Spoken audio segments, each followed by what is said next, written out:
La carita.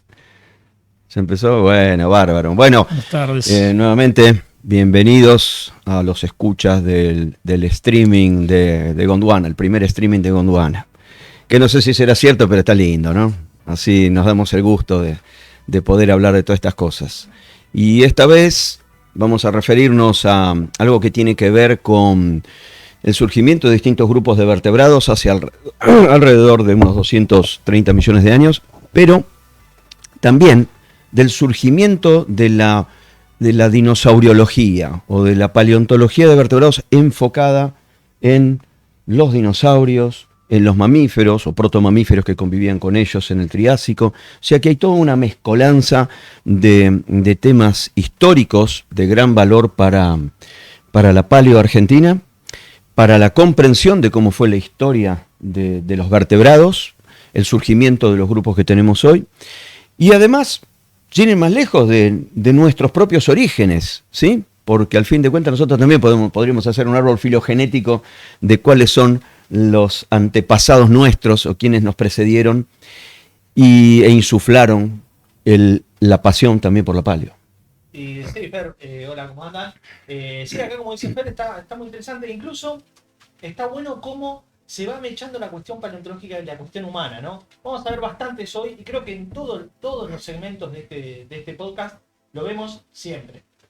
Que es la cuestión de cómo la cuestión histórica, cómo los diferentes personajes se entrelazan con la paleo. Y hoy lo vamos a ver a pleno eso, porque me parece que hoy es una buena muestra de todo eso. Sí, porque hay una cuestión que a todos nos encanta cuando vamos a un museo, nos paramos frente a un esqueleto, sea del Tyrannosaurus Rex, viajamos a Tucumán, un Riojasaurus, viajamos al Museo de la Plata, visitamos y vemos el megaterio, ponele, que tienen ahí.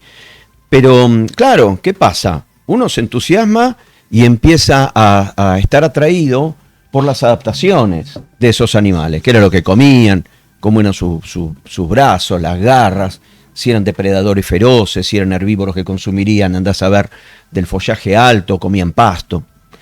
Pero detrás de los esqueletos hay historias, que eso es lo que queremos resaltar, y son las historias humanas, las historias de los paleontólogos, y uno dice, che, ¿qué pasó detrás de este esqueleto? ¿Cómo fue que lo descubrieron? ¿Cómo fue que el paleontólogo llegó a encontrarse con esto? ¿O cómo lo prepararon? ¿O de quién fue la idea de poder montarlo al esqueleto, ensamblarlo de tal o cual manera? Sí, los esqueletos no vienen al museo solos caminando.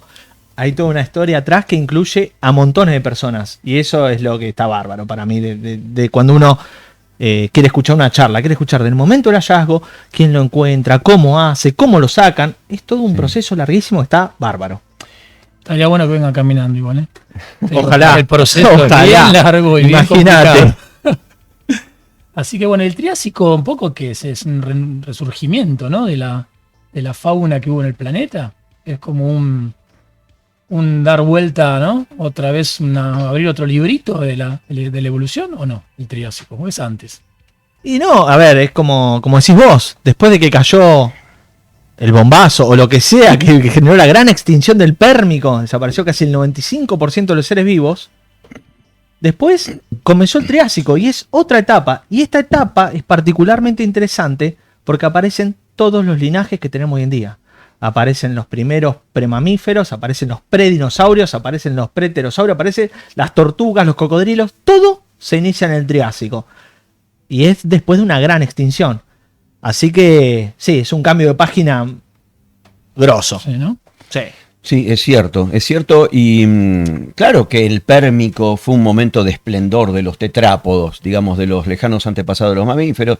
Hablemos de los sinápsidos, fueron realmente animales que tuvieron un predominio enorme, una enorme diversidad, de lo que conocemos en el Karoo de Sudáfrica, también en Rusia, yacimientos pérmicos obviamente, y que realmente, bueno, en Texas, del Pérmico inferior de Texas, con el famoso Dimetrodon, el Edaphosaurus, pero después hay un corte, como bien vos decís, o sea, se produce un cambio de página, en el cual, por razones que ignoramos, no sé quién le echa la culpa a los volcanes o el cambio de temperatura.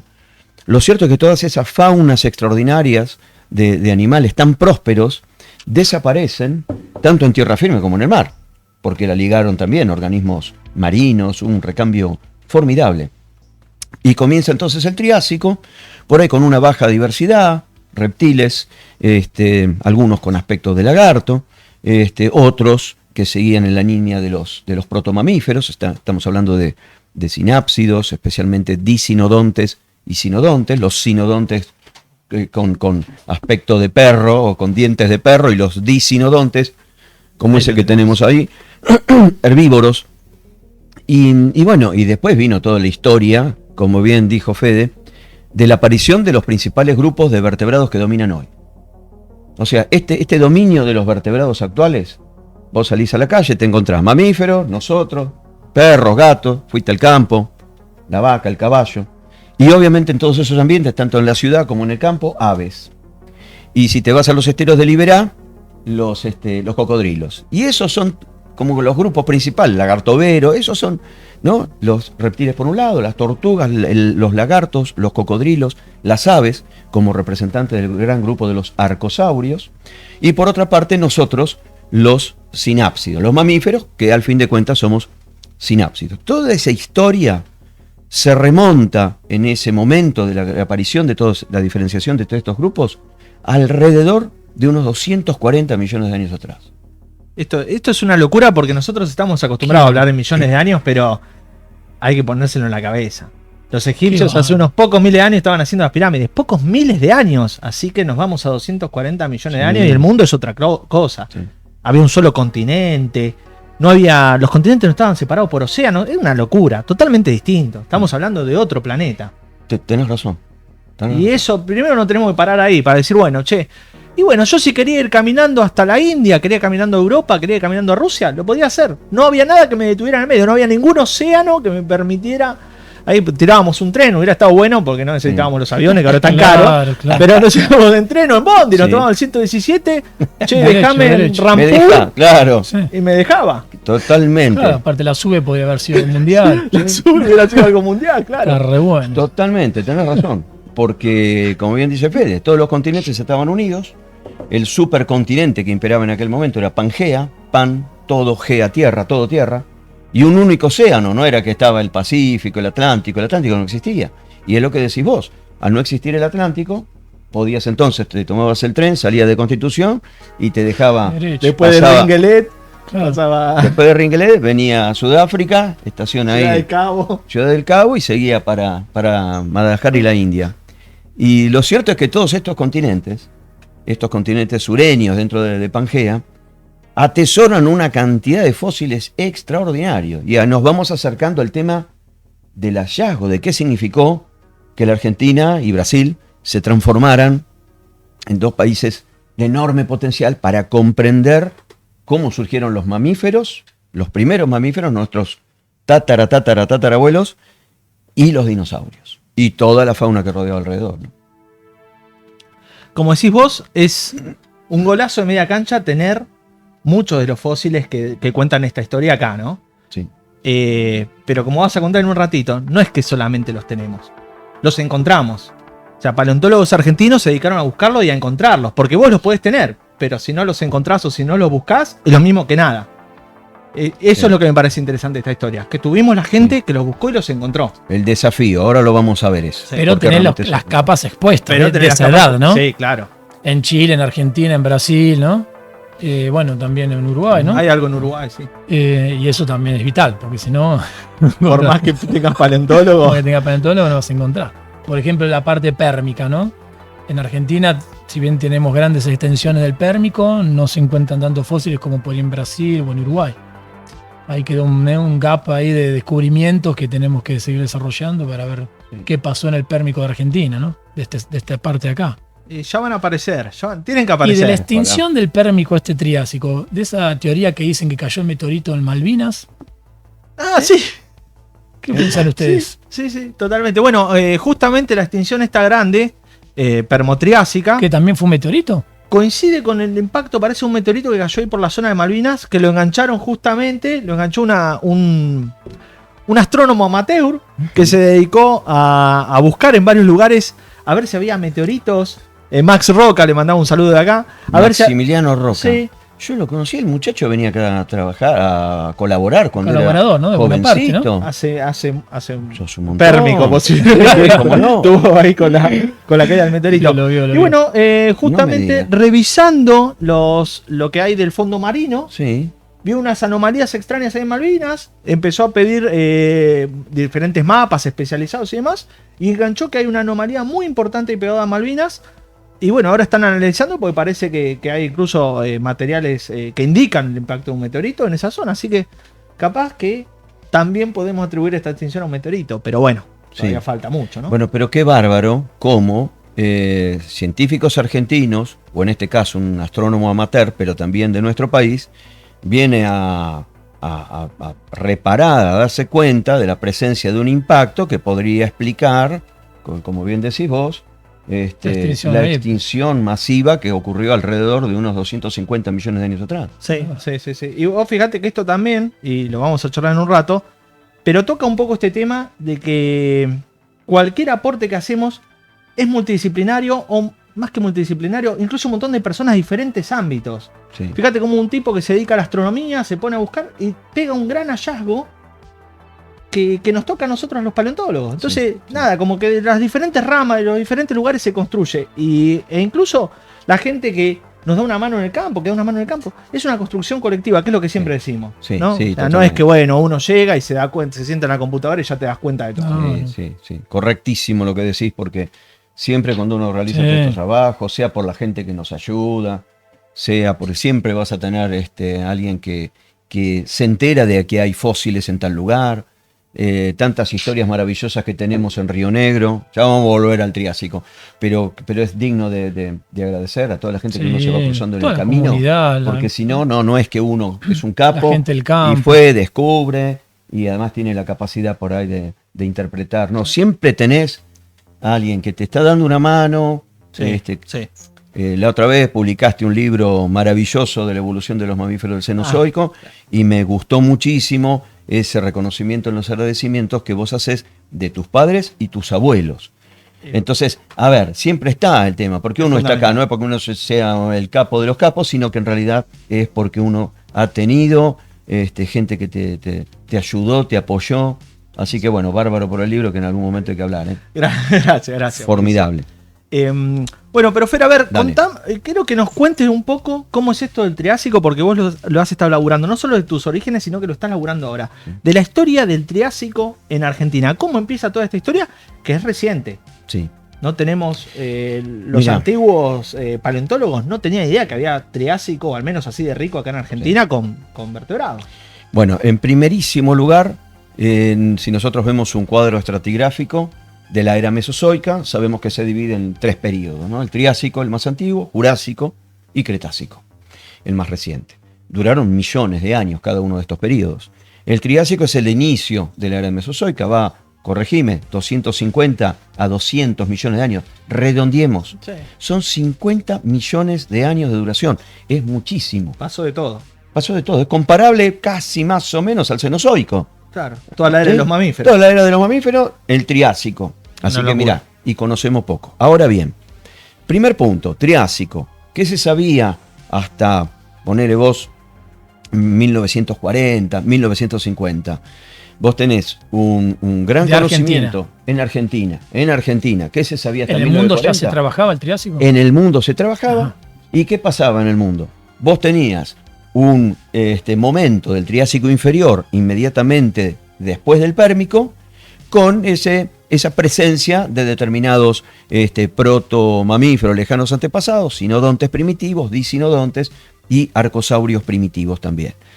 Después pasabas, había un hiato, porque era básicamente un Triásico marino, y pasabas después al Triásico superior, todo un gran salto con una fauna totalmente diferente, donde los que predominaban era esa fauna nueva, la de los dinosaurios, la de formas de caminar totalmente distintas de esas formas del Triásico inferior, los del Triásico inferior con unas patas dirigidas hacia los costados, arrastrando las panzas, y en el Triásico superior ya los dinosaurios caminando de manera bípeda, con su panza bien lejos del suelo, muy diversificados, y obviamente, ahora sí, mamíferos, con realmente representando a los antepasados de las formas actuales. O sea, un gran recambio. Y la parte del medio de ese Triásico, desconocida, te llevaba a preguntar, ¿y qué pasó? ¿Cómo fue el surgimiento de estos animales que dominan el Triásico superior? ¿Qué es lo que ocurrió? ¿Cómo fueron esas faunas intermedias? Bueno, lo cierto es que a partir de 1940, 1950 de la década, comenzaron a generarse expediciones y descubrimientos asombrosos en lo que es el oeste argentino, ¿sí? Fundamentalmente las provincias de San Juan, con el famoso Valle de la Luna y Chihualasto, por otra parte La Rioja, con el hermoso Parque Nacional Talampaya y sus chañares, esa localidad tan rica en fósiles, y por supuesto Brasil, el sur de Brasil. Entonces todo esto vino a causar una revolución, porque vino a llenar de conocimiento, vino a llenar de fósiles, y nos permitió saber qué había ocurrido en esta etapa intermedia entre ese Triásico inferior de faunas primitivas y las del Triásico superior, dominadas fundamentalmente por dinosaurios. Claro. O sea, pasamos de una fauna más bien variopinta a pasar a una fauna totalmente dominada por dinosaurios, y en el medio no sabíamos nada y lo viene a llenar Argentina.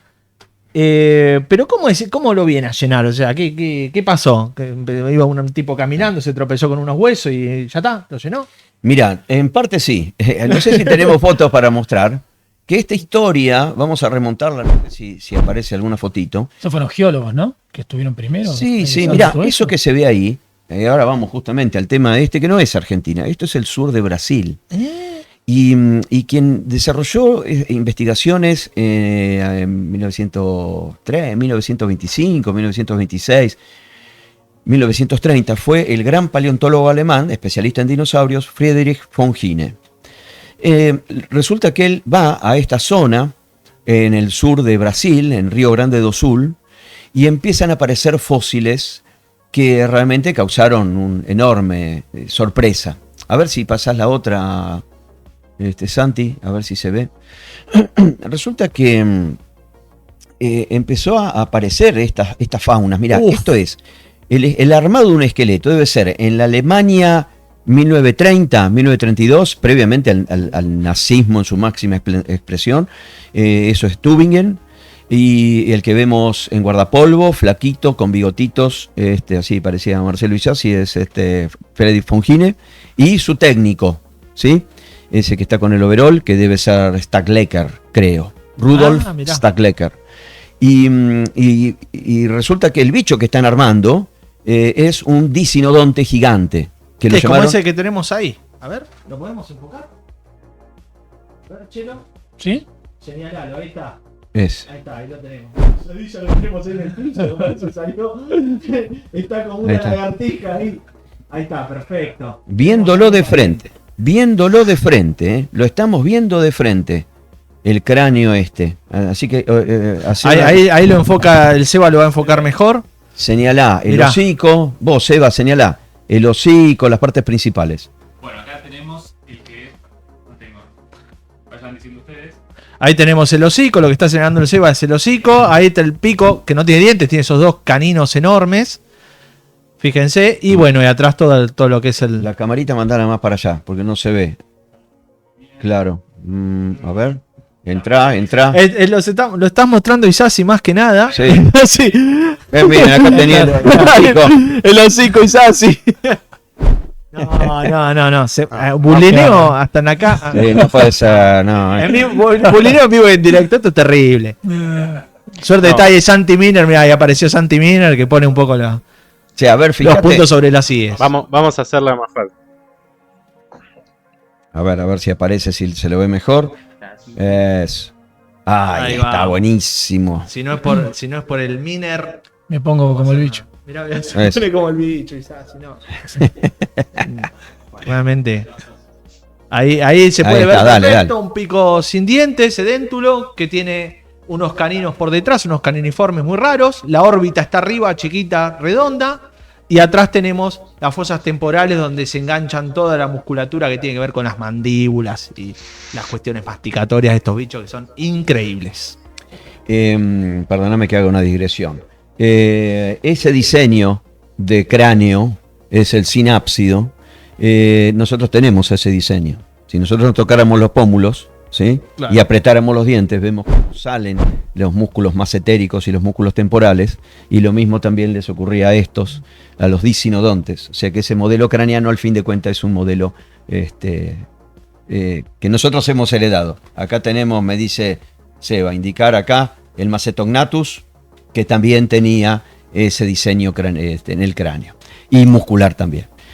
Bueno, la cuestión es que volvemos a ese año 1928, se hacen estos descubrimientos impresionantes en Brasil, genera un gran atractivo, y lo cierto es que Fongine se lo cruza en alguno de esos años a otro famoso paleontólogo norteamericano, esta vez de Harvard, que se llamaba Alfred Romer. A ver, fíjate si tenemos otra fotito.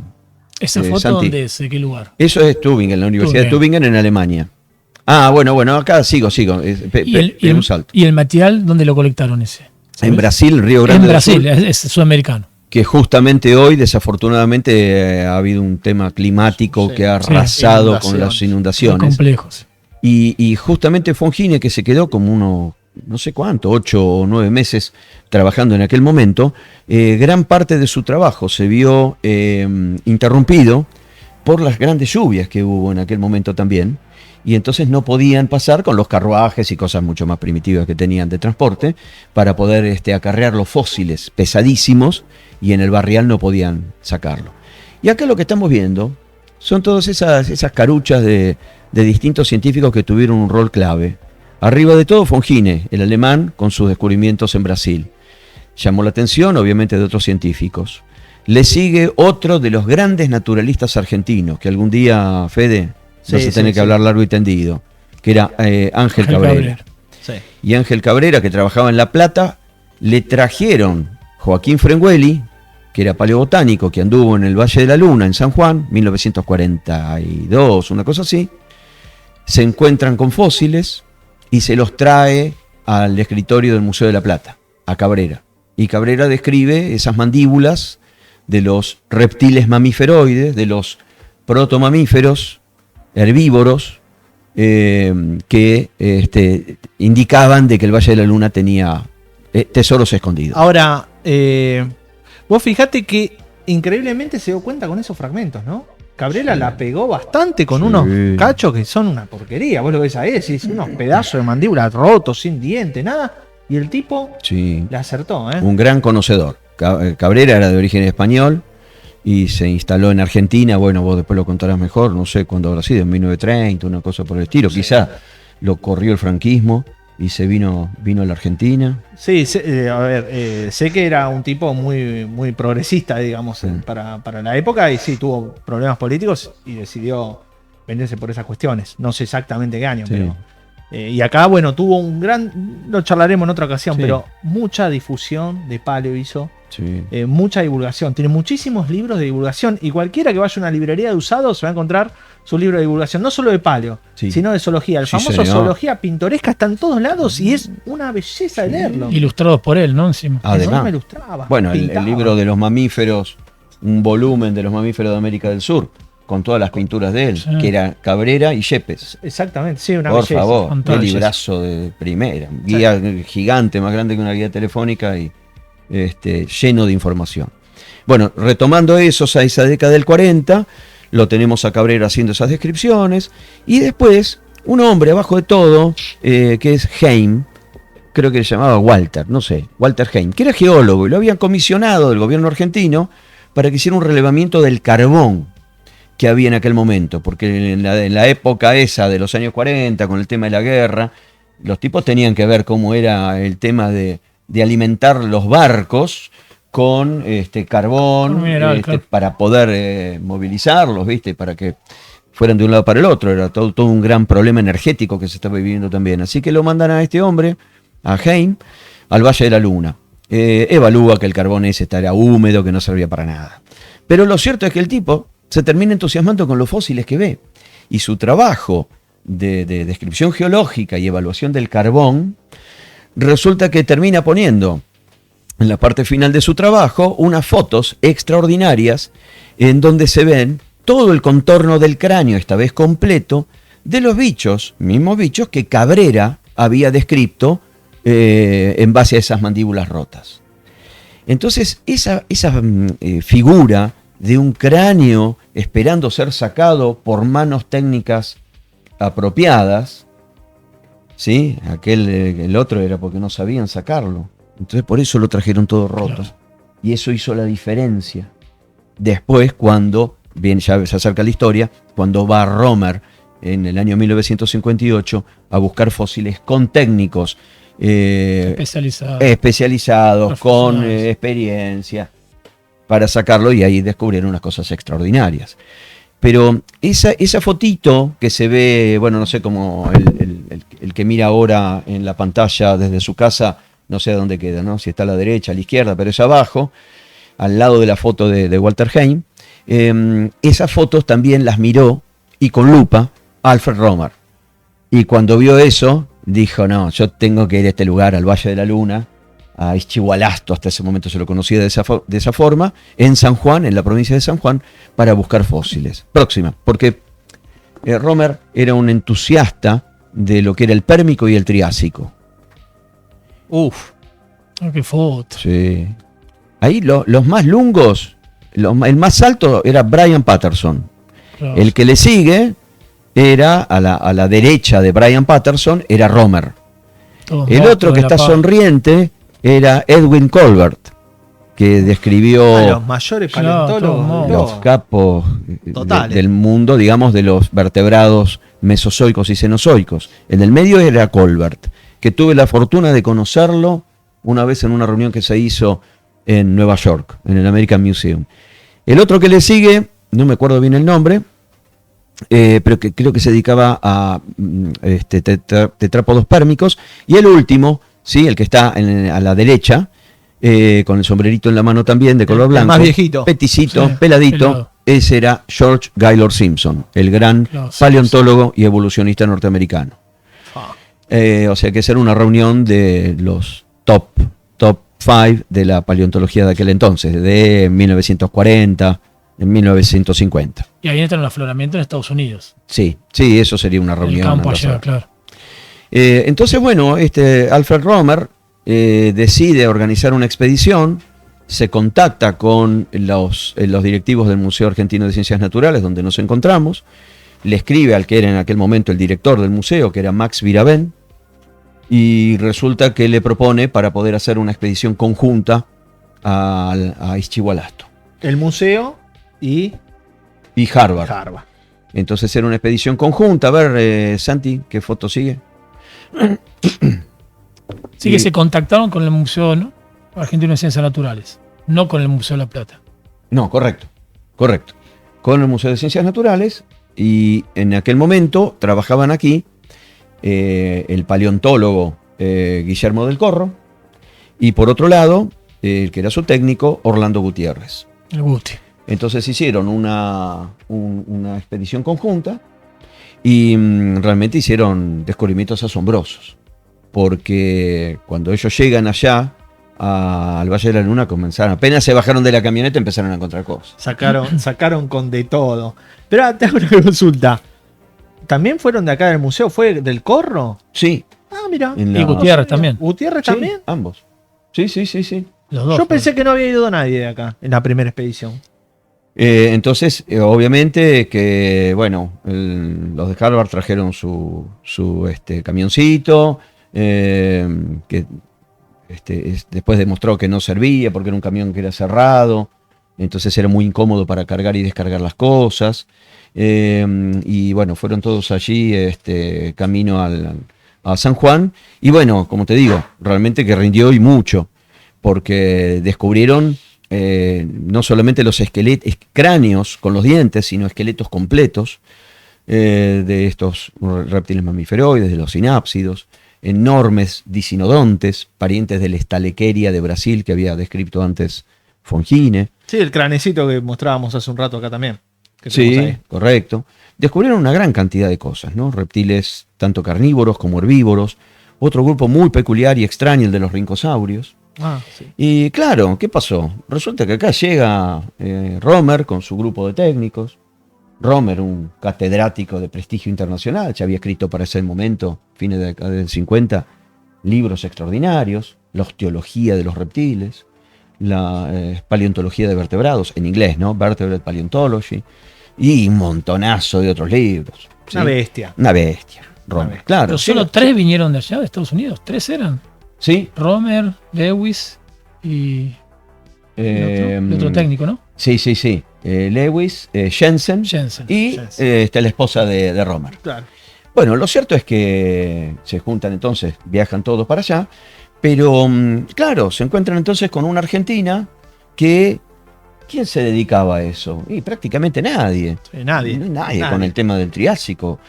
Pero el que andaba con algún interés era un personaje que descollaría luego en lo que era la paleontología, la genética, la teoría evolutiva, que fue Osvaldo Reich. Claro. Sí. Hasta ese momento Osvaldo Reich, que lo vemos ahí en la foto, primer plano, el de bigotitos, están en una expedición. Es raro verlo así flaco, porque siempre Sí. es como... Sí. Y es que andás a ver cuántos años tendría ahí, Sí. 20, 25 años, ¿viste? Y resulta que este hombre, que era realmente un joven con un enorme entusiasmo, un autodidacta en todo sentido, él sabía un montonazo, vos lo sabés muy bien, la historia de que habrá comenzado en 1945, 1947 con algunas publicaciones, en los primeros años de la década del 50 también. Pero claro, eran más que nada dirigidas a los mamíferos cenozoicos. Claro. Y bueno, cuando llega Romer acá, Reich, que circunstancialmente se encontraba trabajando, iniciando un grupo de trabajo en Tucumán, en el Instituto Miguel Lillo, se entera de que los yanquis estaban acá y que iban obviamente a poner en peligro las colecciones y el patrimonio fosilífero argentino.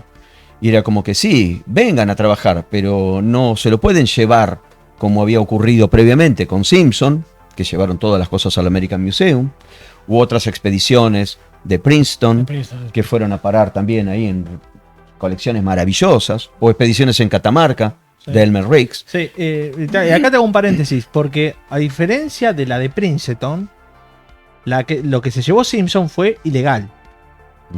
O sea, está lo que él firmó, que era el convenio, que él devolvía todos los holotipos y todos los materiales valiosos, volvían a Argentina y nunca los devolvió.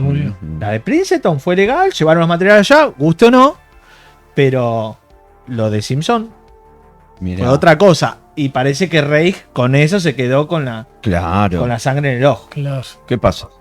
Rapidito para aclarar. ¿Quién era Simpson? Bueno, George Gaylord Simpson, lo conté antes, hice una breve interrupción, por ahí se perdió en todo lo que dije, fue un paleontólogo norteamericano que durante los años 40-50 publicó libros sobre el proceso evolutivo, cómo evolucionaban los organismos. O sea, que más allá de estudiar dientes de mamíferos, describir las faunas, fundamentalmente de los mamíferos de Patagonia, cómo evolucionaron en el terciario, también escribió libros muy importantes acerca de cómo eran los mecanismos de la evolución de la vida, ¿sí? Y él fue uno de los padres, conjuntamente con otros que eran genetistas o geneticistas, que era la teoría sintética de la evolución, en donde sintetizaban conocimientos de distintas vertientes, ¿sí? Fundamentalmente de la genética y de la paleontología.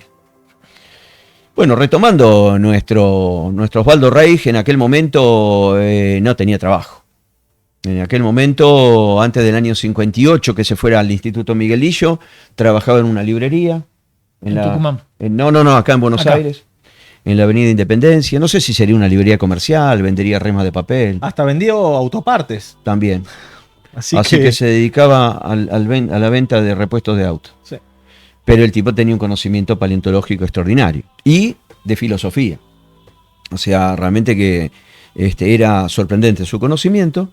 Y conjuntamente con su amigo, el paleobotánico Sergio Arkangelsky, de origen ruso, Sergio Arkangelsky, él aprendió ruso a leer. Entonces empezaron en aquel momento, antes del año 58, a traducir un libro que se llamaba El Camino de los Vientos, de Yuri Efremov, que era un paleontólogo ruso que describió en ese libro, El Camino de los Vientos, las expediciones y descubrimientos que hicieron los rusos en la posguerra, 1946, 1947, en Mongolia, en el desierto de Gobi. Impresionante. Así que todo eso, imagínate, Lo volvió loco. lo volvió loco. Efremov también era escritor de ciencia ficción, entonces esos libros están escritos no solo por un técnico, sino por un tipo que sabía escribir, sabía llamar la atención. Claro. Entonces vos lo lees y te quedás prendido inmediatamente. Y resulta que en ese libro, El Camino de los Vientos, Efremov describe cómo hacen la excavación de lo que era la tumba del dragón, que era una excavación de un Saurolophus, de un dinosaurio pico de pato del periodo Cretácico. Pero lo piola en esto era que la lectura que hizo Reich era una lectura de los paleontólogos rusos, no de los paleontólogos yanquis, los imperialistas yanquis, Claro. que en todo caso eran, por ejemplo, un Roy Chapman Andrews, yendo a Mongolia a descubrir el famoso Velociraptor y tantos otros, sino que sigue esta cuestión más de los rusos. Entonces él era comunista, Claro, sí. Reich, entonces se vio muy atraído por esa cuestión. Bueno, imagínate, volvemos, año 1958, se instala en el Instituto Miguel Lillo en Tucumán, San Miguel de Tucumán, y se entera de que llegan a la Argentina Alfred Romer, sus dos técnicos, Arnold Lewis, Jim Jensen, En el 58. en el 58, Justo cuando él llega al Lillo. claro, y entonces se volvió loco. Claro. Dice que hizo un escándalo enorme, eso me lo contaba Rafael Herbst, el paleobotánico fallecido unos años atrás, y contemporáneo. A ver, poné otra fotito, a ver si aparece. Y entonces dice, no, tenemos que salir urgente Sí, a buenísimo. cruzar a los yanquis, de alguna manera. Porque ya Reich ya había descrito ranas mesozoicas y él, en su trabajo de ranas mesozoicas previo, dice, acá, el mesozoico, acá la era de los dinosaurios, va a mostrarnos un montón de pruebas y de cosas que no hay en el norte. Él ya entendía que acá iban a estar las claves para entender un montón de cuestiones que hasta ese momento ni se habían tocado. Entonces ya estaba muy interesado en el tema. Y cuando cae esto, bueno, Claro. se puso loco. Y había... Perdón. Sí, no, y las ranas, ¿cuáles eran? ¿Las de Santa Cruz? ¿No Ranas de Santa Cruz, Notobatracus, que le llegan a él y él hace unos trabajos increíbles siendo colaborador acá en el museo, Ranas del Jurásico. Sí. Ranas del Jurásico, que las describe en un detalle y arma una nueva clasificación de los anfibios basado en esas ranas. Entonces dice, si una rana nos da la clave para clasificar todos los anfibios modernos, una rana del sur, bueno, si estudiamos toda una fauna o si nos Chao. encontramos dicho, va a haber clave de todo, de absolutamente todo. Un trabajo, el de Reich, publicado en 1957, el que vos haces referencia, el de Notobatracus, y que hace gala de su capacidad no solamente descriptiva, sino interpretativa. Y deja entrever esa cuestión de salirle al cruce a la ciencia norteamericana, la que te va marcando el paso, la que te marca o te arma la agenda. Claro. Y entonces ahí Reich empieza a patear el tablero Sí, a jugar en primera, claro. y a jugar en primera. Pero realmente que es sorprendente que en una Argentina, sin una formación de los paleontólogos, como la que tenía en aquel momento Harvard, ¿sí? La Universidad de Chicago y tantos otros centros, donde los cuales descollaban a Alfred Romer, Edwin Colbert, Simpson, este hombre desconocido, el que vendía las autopartes, pasa a competir cabeza a cabeza con Romer.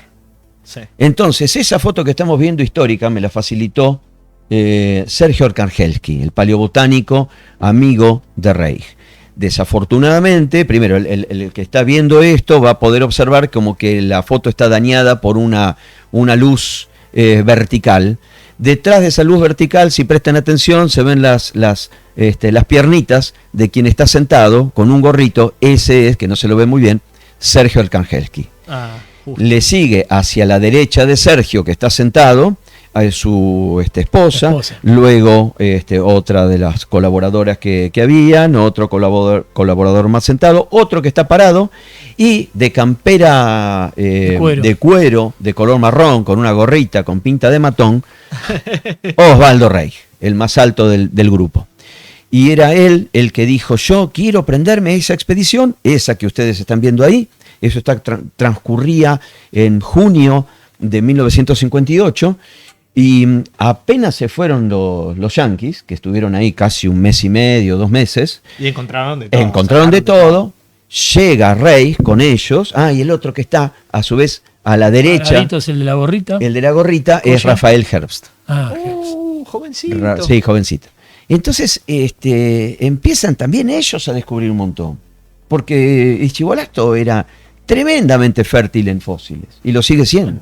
Pero digo, volviendo a Romer. Romer se fue 5 personas con Gutiérrez y el Sí. Corro. Sí, ¿Cuánto tiempo estuvieron? mes y medio, 2 meses. Y también no es tan fácil Chivolasto colectar las cosas, no es que las sacás con un pincelito, hiciste ahí un bloque y te lo llevaste caminando. Hay que meterse, no había caminos, había que extraerlo, digo, eran topadoras trabajando. ¿no? Topadoras. La roca es durísima. En La algunos roca es lugares. dura, los Esa- materiales están como esa concreción. concrecionados, duros, Así es. trabajaron a full.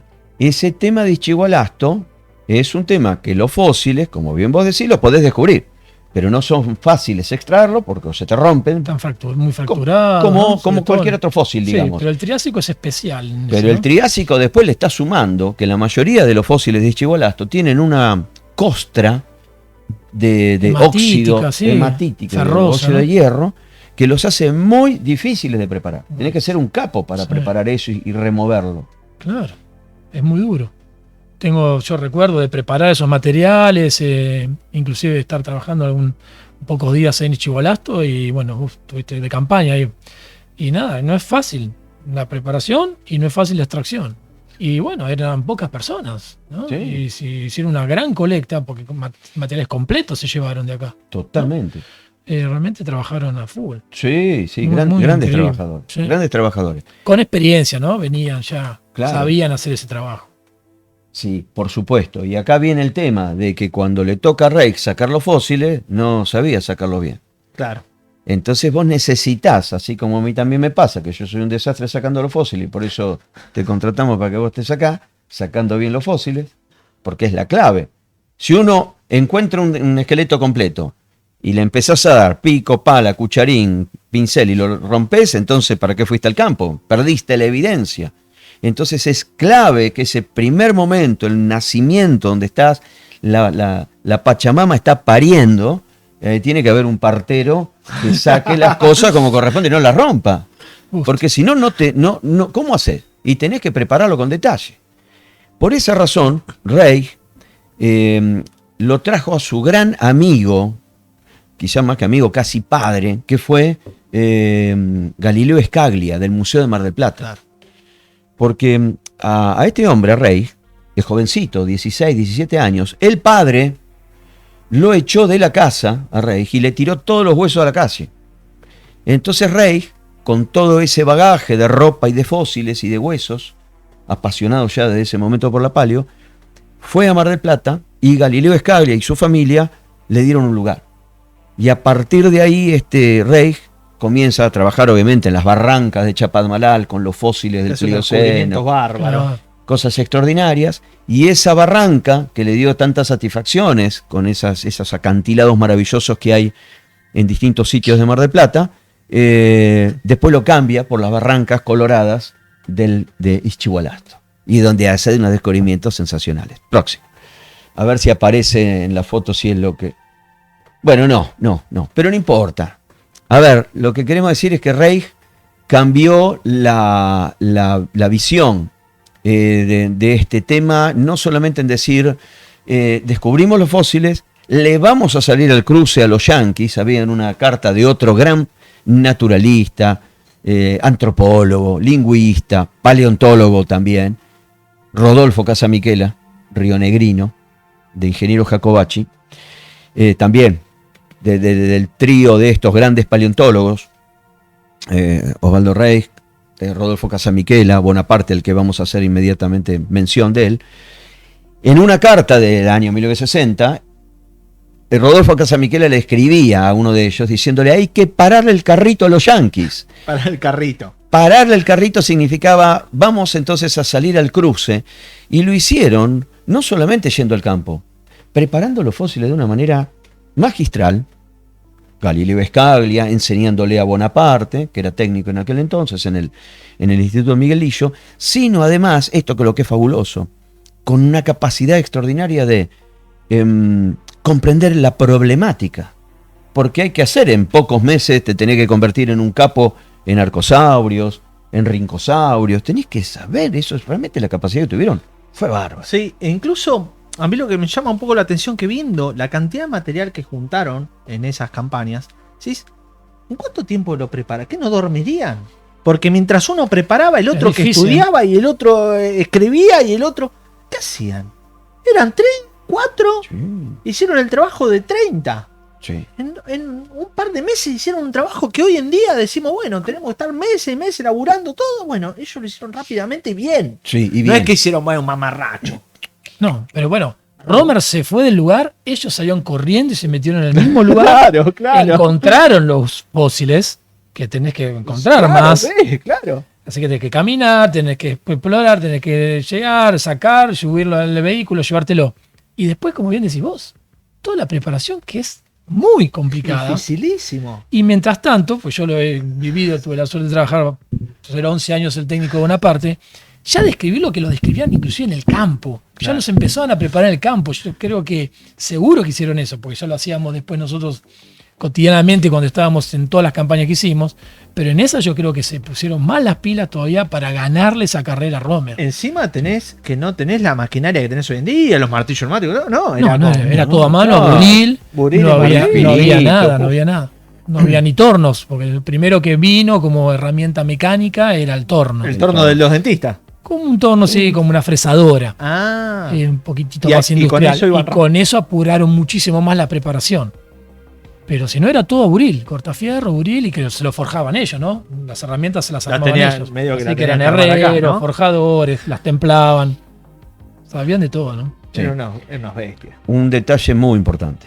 Antes de ir a un corte, ¿no? ¿Cuánto andamos? Ya Tenemos que hacer era un corte. y una quebrada. Esperen Todos un unidos. cachito, esperen y ya se van al corte, se van a servir un café, van al baño. Escuchen esto. ¿Cómo hizo además el pícaro de Reich para desactivar la expedición de Romer? Claro, pues ya llevaban la ventaja los yankees. Ya llevaban la ventaja. Ya los fósiles iban para. Volvían en barco. Obviamente, ya salían, ya les habían ganado los Yankees. ¿Quieren saber cómo fue?